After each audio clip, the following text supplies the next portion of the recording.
예, 열왕기 37장 말씀.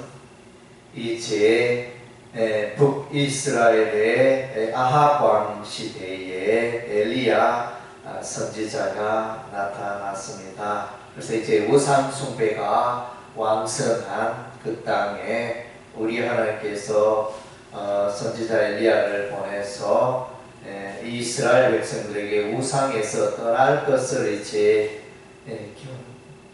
경고하는 이제 영적 전쟁이 일어나게 되어집니다.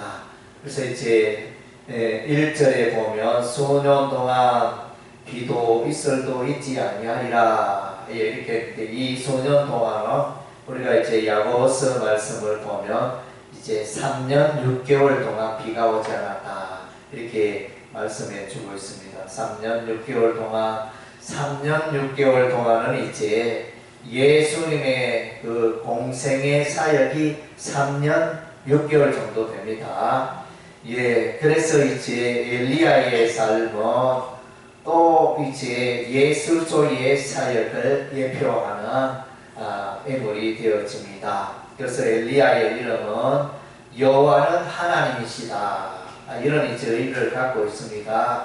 그래서 이제 엘리야의 이 사역을 통하여 하나님이 드러나고, 하나님의 영광이 드러나고, 하나님의 기적이 드러나고, 하나님의 능력이 드러나고, 예, 그래서 이제 예수 그리스도의 장래에 있을 사역을 예표하는 그런 사역들을 이제 엘리야가 감당하게 되어집니다. 예, 그래서 이제 엘리야가 시돈에 속한 사르밧으로 가서 한 과부에게 가서 먹을 것을 좀 달라고 요청하게 되어집니다. 내 손에 떡 한 조각을 내게로 가져오라 이렇게 말하니까 이 과부가 이제 나는 떡이 없고 다만 통에 가루 한 움큼과 병에 기름 조금뿐이라. 내가 나뭇가지 둘을 주워다가 나와 내 아들을 위하여 음식을 만들어 먹고 그 외에는 죽으리라. 그야말로 한 끼 식사밖에 없는 이런 상태였는데, 엘리야 선지자가 나에게 떡을 만들어 달라 이러니까 참 이렇게 기가 막히고 참으로 너무 힘든 일이죠.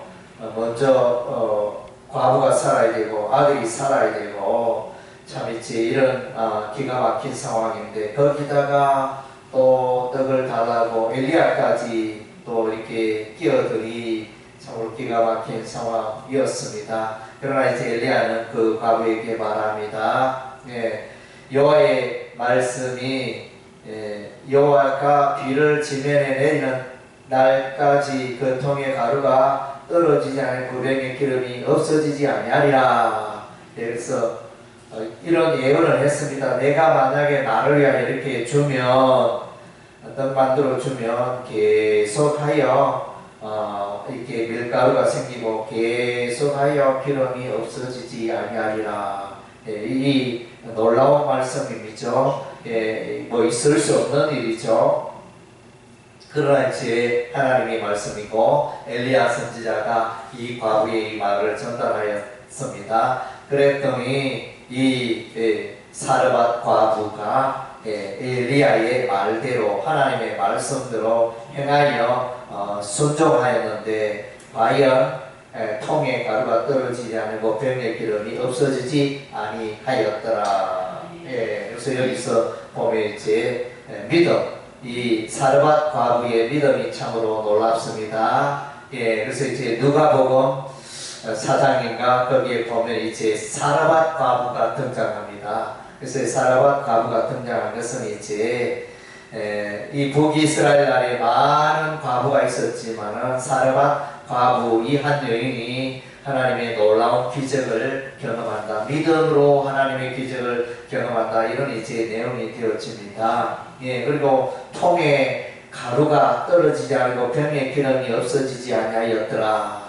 이것은 이제 장차 있을 메시아의 사역을 예표한다고 보여집니다. 그래서 예수님은 생명의 떡이라고 그랬죠. 그래서 밀가루로 떡을 만들 생명의 떡이 되시고, 또 기름 부음은 이제 성령을 의미하고, 그래서 이제 생명의 떡의 역사와 기름 부음의 메시아께서 이제 오심으로 또 성령의 시대가 또 열리잖아요. 예수님의 세대가 열리고 또 풍성한 기름 부음의 성령의 시대가 열리고 정말 영원히 지속되어지는 그런 것을 이제 보여줍니다. 예수님의 사역과 성령의 사역을 이제 보여준 예표하는 그런 내용이라고 하겠습니다. 그리고 이제 이 과부의 아들이 병들어 죽었습니다. 그래서 이제 이 사르밧 과부와 엘리야를 이제 불러드립니다. 요청합니다.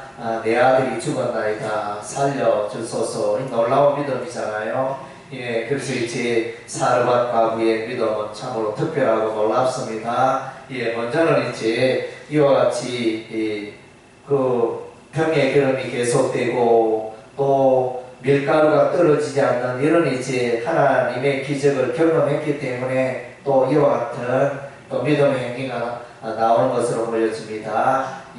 그래서 이제 엘리야 선지자가 도착하였고 간절히 죽은 아들을 위하여 기도하고 또 그 아이 위에 몸을 3번 펴서 엎드리고 3이라는 숫자는 이제 삼일체 하나님의 역사를 예표하는 내용이라고 할 수 있겠습니다. 그래서 이제 그랬더니 아이의 혼이 돌아와서 그 아이가 살았다는 것입니다. 그래서 아이가 살아 죽은 아이죠. 보면 숨이 끊어졌다 그랬죠. 17절에 죽은 아이였는데 엘리야가 이제 다시 살리게 되어집니다. 이것은 무엇을 말합니까? 그래서 예수 쪽의 부활의 사역을 엘리야 선지자가 이제 예표하고 있는 것입니다. 예수님의 시대에 메시아의 시대가 되어지면 예수님께서는 이제 여러 번 죽은 사람을 살리셨습니다. 뿐만 아니라 예수께서